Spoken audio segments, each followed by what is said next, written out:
Hi everyone. Sorry I'm not here today, but I'm helping people get their vaccinations. So that's really exciting.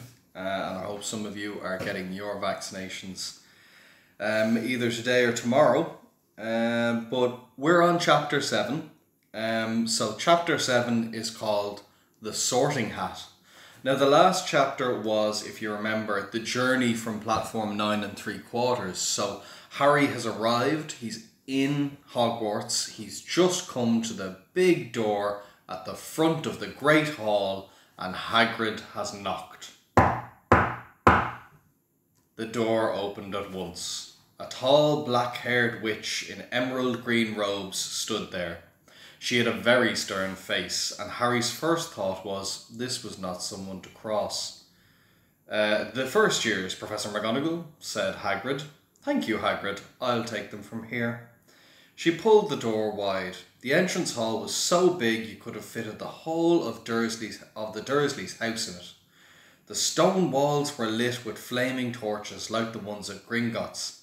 The ceiling was too high to make out, and a magnificent marble staircase facing them led to the upper floors. They followed Professor McGonagall along the flagged stone floor. Harry could hear the drone of hundreds of voices from the doorway to the right.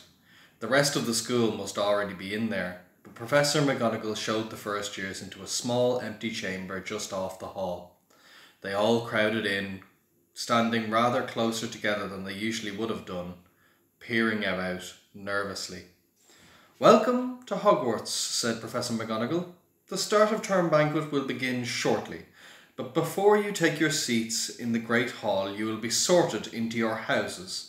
The sorting is a very important ceremony because while you are here, your house will be something like your family within Hogwarts. You will have classes with the rest of your house, sleep in your house dormitory, and spend free time in your house common room. The 4 houses are each called Gryffindor, Hufflepuff, Ravenclaw, and Slytherin. Each house has its own noble history, and each has produced outstanding witches and wizards. While you are at Hogwarts, your triumphs will earn you house points, while any rule breaking will lose house points. At the end of the year, the house with the most points is awarded the House Cup, a great honour. I hope each of you will be a credit to whichever house you become part of. The sorting ceremony will take place in a few minutes in front of the rest of the school. I suggest that you all smarten yourselves up as much as you can while you wait. Her eyes lingered for a moment on Neville's cloak, which was fastened under his left ear, and on Ron's smudged nose. Harry nervously tried to flatten his hair. I shall return when we are ready for you, said Professor McGonagall. Please wait quietly. She left the chamber. Harry swallowed. How exactly did they sort us into houses? He asked Ron. Some sort of test, I think. Fred says it hurts a lot, but I think he's only joking. Harry's heart gave a horrible jolt. A test? In front of the whole school? But he didn't know any magic yet. What on earth would he have to do? He hadn't expected something like this just as they had arrived. He looked around and saw that everyone else looked terrified too. No one else was talking much, except Hermione Granger, who was whispering very fast about all the spells that she'd learned and wondering which one she'd need. Harry tried hard not to listen to her. He'd never been more nervous. Never. Not even when he'd had to take the school report home to the Dursleys saying that he'd somehow turned the teacher's wig blue. He kept his eyes fixed on the door. Any second now, Professor McGonagall would come back and lead him into the room. Then something happened which made him jump about a foot into the air, and several people behind him screamed. What the? He gasped, so did the people around him. About 20 ghosts had just streamed through the black wall. Pearly white and slightly transparent, they glided across the room, talking to each other and hardly glancing at the first years. They seemed to be arguing. What looked like a fat little monk was saying, "Forgive and forget, I say. We ought to give him a second chance." My dear Friar, haven't we given Peeves all the chances he deserves? He gives us all a bad name, and he's not even really a ghost. I say, what are you all doing here? The ghost wearing a ruff and tights suddenly noticed the first years. Nobody answered. New students, said the fat friar, smiling around at them. About to be sorted, I suppose. A few people nodded mutely. I hope to see you in Hufflepuff. My old house, you know, said the friar. Move along now, said a sharp voice. The sorting ceremony's about to start. Professor McGonagall had returned. One by one the ghosts floated away through the opposite wall. Now, form a line, Professor McGonagall told the first years, and follow me. Feeling oddly as though his legs had turned to lead, Harry got into line behind a boy with sandy hair, and Ron got in behind him. As they walked out of the chamber, back across the hall, and through a pair of double doors, they entered the great hall. Harry had never imagined such a strange and splendid place. It was lit by thousands and thousands of candles, which were floating in mid-air over 4 long tables where the rest of the students were sitting. These tables were laid with glittering golden plates and goblets. At the top of the hall was another long table where all the teachers were sitting. Professor McGonagall led the first years up there so that they came to a halt in a line facing all the other students, the teachers standing behind them. The hundreds of faces staring at them looked like pale lanterns in the flickering candlelight. Dotted here and there among the students, the ghosts shone, misty silver. Mainly to avoid the staring eyes, Harry looked upwards and saw a velvety black ceiling, dotted with what appeared to be stars. He heard Hermione whisper, "It's bewitched to look like the sky outside. I read about it in Hogwarts, a history." It was hard to believe that there was a ceiling there at all, and that the Great Hall didn't simply open up into the heavens. Harry quickly looked down again as Professor McGonagall silently placed a 4-legged stool in front of the first years. On top of the stool, she put a pointed wizard's hat. The hat was patched and frayed and extremely dirty. Aunt Petunia wouldn't even let the hat into the house. Maybe they had to try to get a rabbit out of the hat, Harry thought wildly. That seemed like a sort of thing, noticing that everyone in the hall was now staring at the hat. He stared at it too.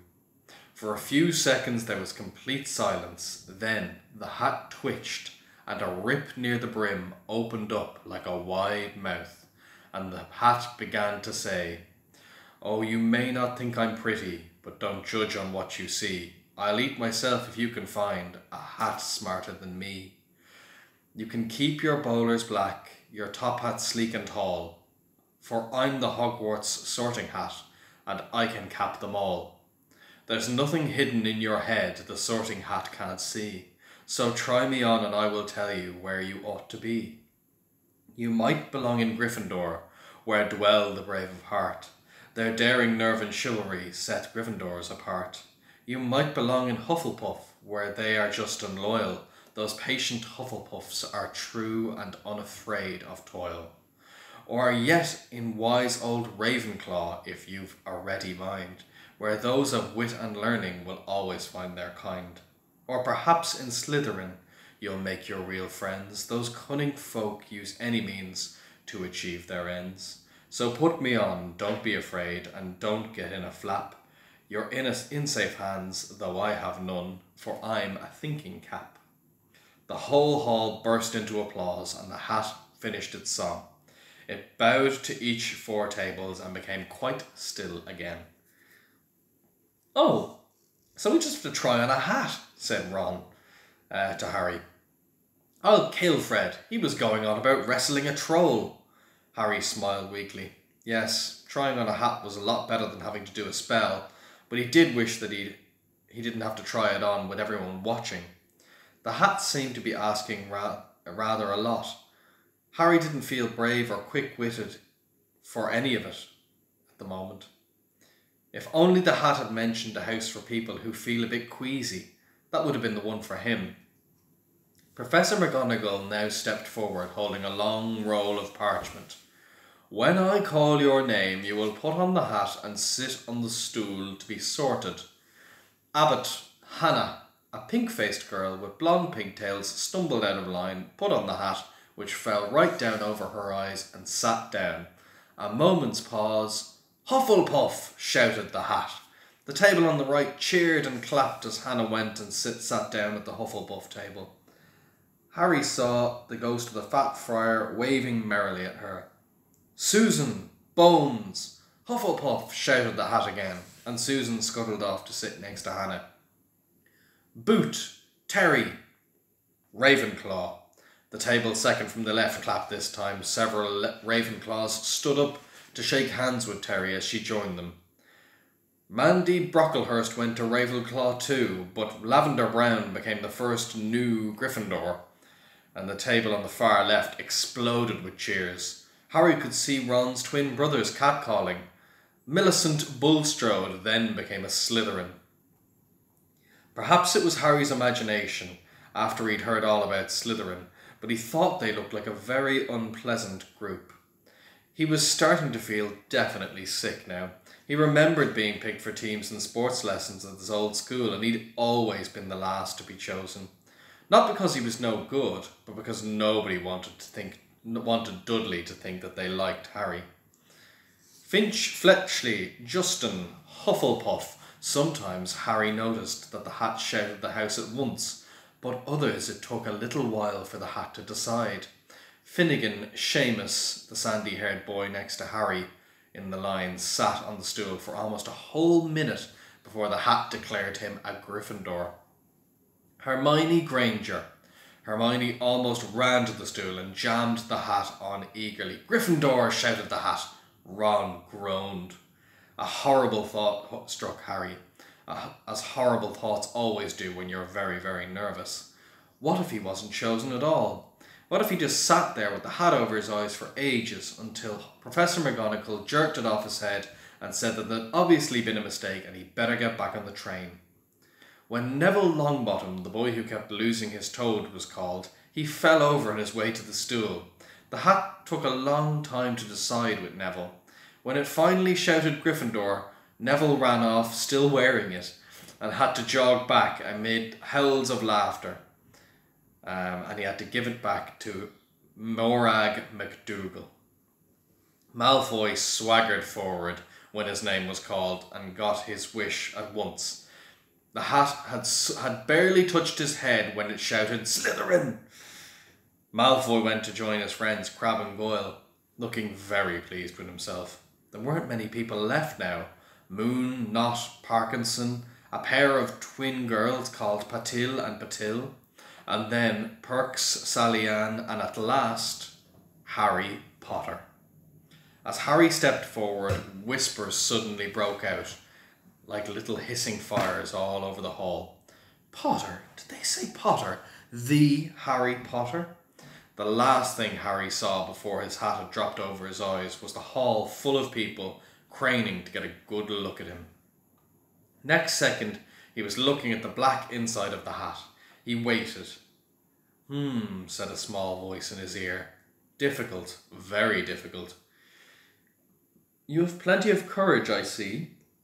Not a bad mind either. There's talent. Oh my goodness, yes. And a thirst to improve yourself. That's interesting. Where will I put you? Harry gripped the edges of the stool and thought, not Slytherin, not Slytherin. Not Slytherin, eh? Said the small voice. Are you sure? You could be great. You know, it's all here in your head, and Slytherin will help you on your way to greatness, no doubt about that. No? Sure? Well, if you're sure, better be Gryffindor. Harry heard that the hat had shouted the last word for the whole hall to hear. He took off the hat and walked shakily towards Gryffindor table. He was so relieved to have been chosen and not put in Slytherin that he hardly noticed that he was getting the loudest cheer yet. Percy the prefect got up and shook his hand vigorously while the Weasley twins yelled, "We got Potter! We got Potter!" Harry sat down opposite the ghost in the ruff. he'd seen earlier. The ghost patted his arm, giving Harry the sudden horrible feeling he'd just been plunged into a bucket of ice-cold water. He could see the high table properly now.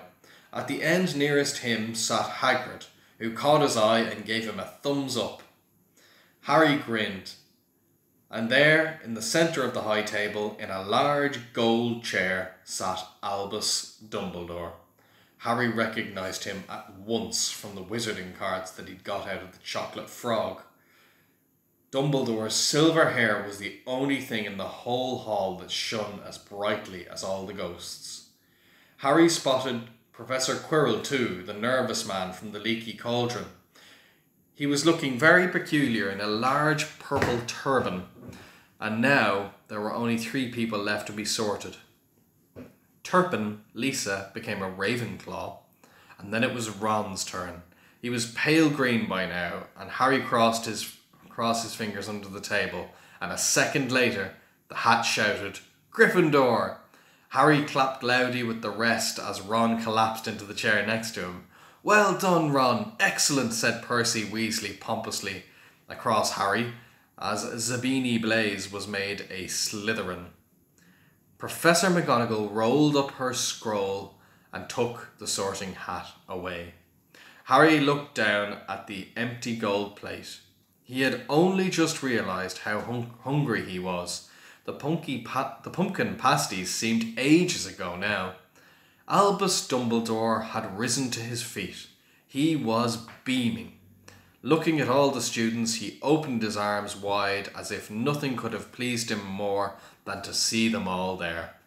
"Welcome," he said. "Welcome to a new year at Hogwarts. Before we begin our banquet, I would like to say a few words. And here they are.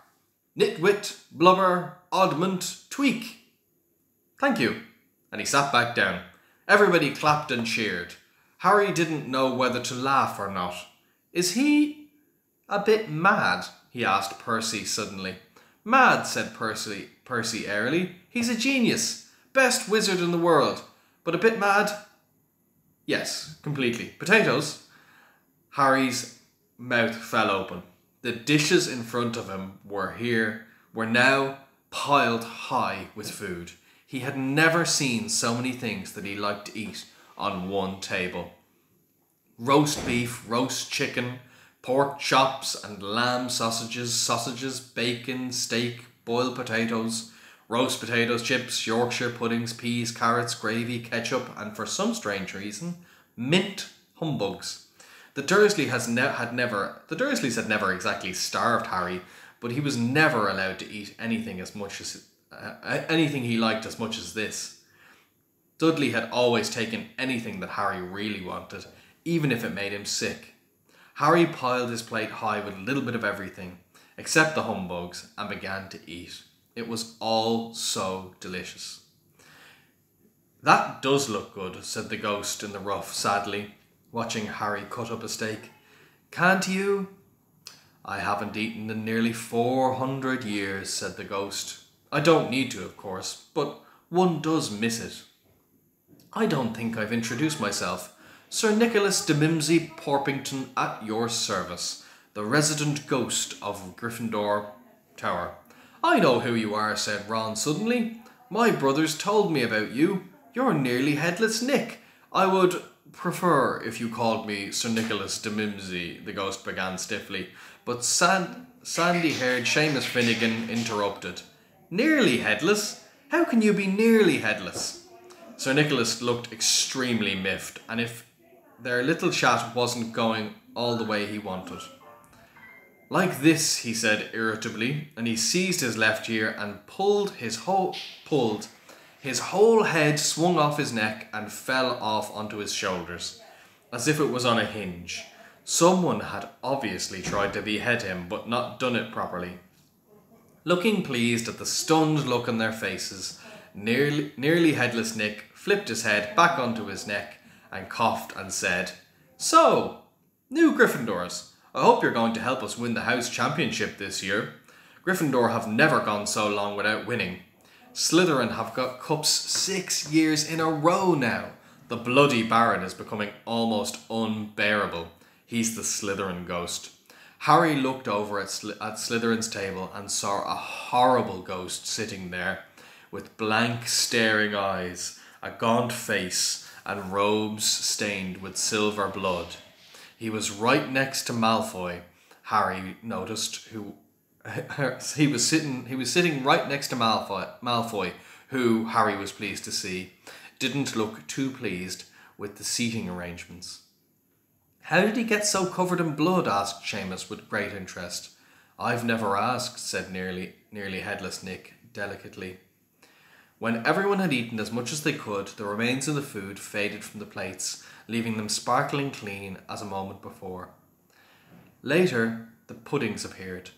Blocks of ice cream in every flavour you could think of. Apple pies, treacle tarts, chocolate eclairs, and jam donuts, strawberries, jelly, rice pudding. Harry helped himself to a treacle tart, and the talk turned to their families.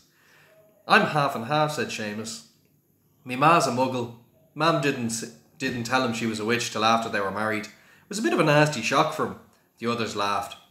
"What about you, Neville?" "Well, my gran brought me up and she's a witch," said Neville. "But the family thought I was muggle for ages. My Uncle Algie kept trying to catch me off my guard and force some magic out of me. He'd pushed me off the end of Blackpool Pier once. I nearly drowned, but nothing happened until I was 8. Great Uncle Algie came round for tea, and he was hanging me out of an upstairs window by the ankles when my great aunt Enid offered him a meringue and he accidentally let me go. But I bounced all the way down the garden and into the road. They were really pleased. Cran was crying, she was so happy. And you could have seen their faces when I got there. When I got in here. They thought I might not be magic enough to come, you see. Great Uncle Algie was so pleased he even bought me my toad." On Harry's other side, Percy, Weasley, Hermione were talking about lessons. "I do hope they start straight away. There's so much to learn. I'm particularly interested in transfiguration, you know. Turning something into something else, of course. It's supposed to be very difficult." "You'll be starting small," said Percy. "Matches, needles, that sort of thing." Harry, who was starting to feel warm and sleepy, looked up at the high table again. Hagrid was drinking deeply from his goblet. Professor McGonagall was talking to Professor Dumbledore. Professor Quirrell in his absurd turban was talking to a teacher with greasy black hair and a hooked nose and sallow skin.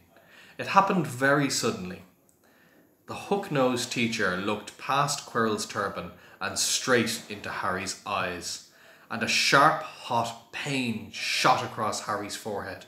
"Ouch!" Harry clapped his hand to his head. "What is it?" asked Percy. Nothing." The pain had gone as quickly as it had come.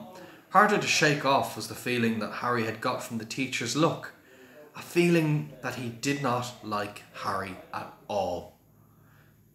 "Who's that teacher talking to Professor Quirrell?" he asked Percy. "Oh, you know Quirrell already, do you?" "No wonder he's looking so nervous. That's Professor Snape. He teaches potions, but he doesn't want to. Everyone knows he's after Quirrell's job. Knows an awful lot about the dark arts, does Snape." Harry watched Snape for a while, but Snape didn't look at him again. At the last, the puddings too disappeared, and Professor Dumbledore got to his feet again. The hall fell silent. Just a few more words before we are now fed and watered. I have a few start of term notices to give you. First years should note that the forest in the grounds is forbidden to all pupils, and a few of our older students would do well to remember that as well. Dumbledore's twinkling eyes flashed in the direction of the Weasley twins. I have also been asked by Mr. Filch, the caretaker, to remind you all that no magic should be used in between classes in the corridors. Quidditch trials will be held in the second week of term. Anyone interested in playing for their house teams should contact Madam Hooch. And finally, I must tell you that this year the third floor corridor on the right-hand side of the castle is out of bounds to everybody who does not wish to die a very painful death. Harry laughed, but he was one of the few who did. He's not serious, he muttered to Percy. Must be, said Percy, frowning at Dumbledore. It's odd, because he usually gives us a reason why we're not allowed to go somewhere. The forest is full of dangerous beasts, everyone knows that. I mean, he would have told us prefects at least. And now, before you go to bed, let us sing the school song, cried Dumbledore. Harry noticed the other teachers' smiles had become rather fixed. Dumbledore gave his wand a little flick, and as if he was trying to get a fly off the end, and a little golden ribbon flew out of it, which rose high above the tables, twisted itself into a snake-like words, and Dumbledore shouted, Everybody pick your favourite tune, and off we go! And the school bellowed. And I'm going to take a break here now and say that I'm not going to sing the Hogwarts school song. I'm going to give you a break because I don't think, it'd be very cruel to do that to you. So it's a lovely song. I'll attach it to here, maybe, and we'll see if you can read it, sing it yourselves. Everybody finished the song at different times. At last, only the Weasley twins were left singing to a very slow funeral march. Dumbledore conducted their last few lines with his wand, and when they had finished, he was the one who clapped the loudest. Ah, music, he said, wiping his eyes, a magic beyond all we do here. And now, bedtime. Off you trot. The Gryffindor first years followed Percy through the chattering crowds, out into the great hall, and up the marble staircase. Harry's legs were like lead again, but only because he was so tired and full of food. He was too sleepy even to be surprised that the people in the portraits along the corridors whispered and pointed as they passed, or that twice Percy led them through doorways, hidden behind sliding panels and hanging tapestries. They climbed more staircases, yawning and dragging their feet, and Harry was just wondering how much further they had to go when they came to a sudden halt. A bundle of walking sticks was floating in mid-air ahead of them, and as Percy took a step forwards, they started throwing themselves at him. Peeves! Percy whispered at the first years. A poltergeist. He raised his voice. Peeves, show yourself! A loud, rude sound, like air being let out of a balloon, answered. Do you want me to go to the bloody Baron? There was a pop, and a little man with wicked dark eyes and a wide mouth appeared, floating cross-legged in the air, clutching walking sticks. Ooh, he said with an evil cackle. Little firsties, what fun.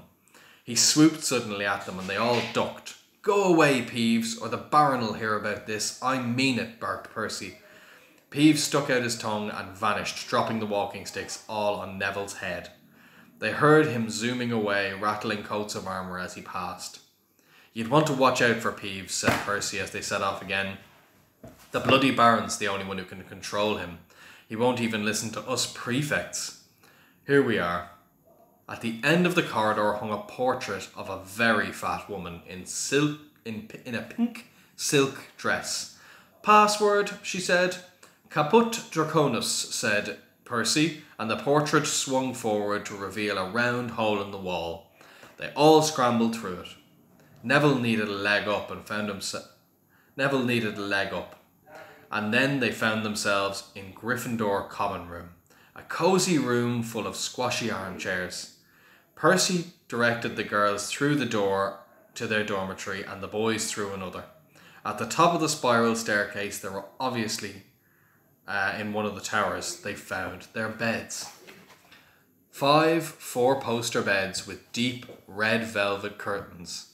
Their trunks had already been brought up, and too tired to talk much, they pulled on their pyjamas and fell into bed. Great food, isn't it? Ron muttered to Harry through the hangings.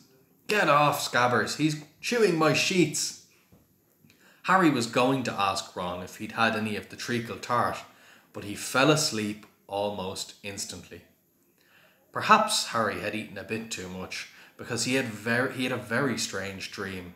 He was wearing Professor Quirrell's turban, which kept talking to him, telling him that he must transfer to Slytherin at once, because it was his destiny.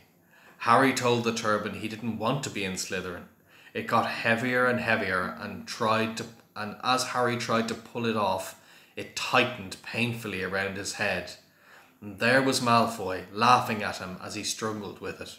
Then Malfoy turned into the hook-nosed teacher, Snape, whose laugh became high and cold. There was a burst of green light, and Harry woke up, sweating and shaking. He rolled over and fell asleep again, and when he woke the next day, he didn't remember the dream at all. So that's a bit of a worrying start to Harry's time in Hogwarts, but at least he's a Gryffindor. The next chapter is chapter 8. Believe it or not, we are 100 pages into this book now at this point, so we're doing great. And the next chapter is called The Potions Master. Now, who's the Potions Master? Snape. So that's not good news. But yeah, so I will see you next Wednesday. Sorry again that I wasn't here, but the vaccines are more important, and hopefully, if all the vaccines go well this year, we'll have a Harry Potter party in person. Sound good? Okay.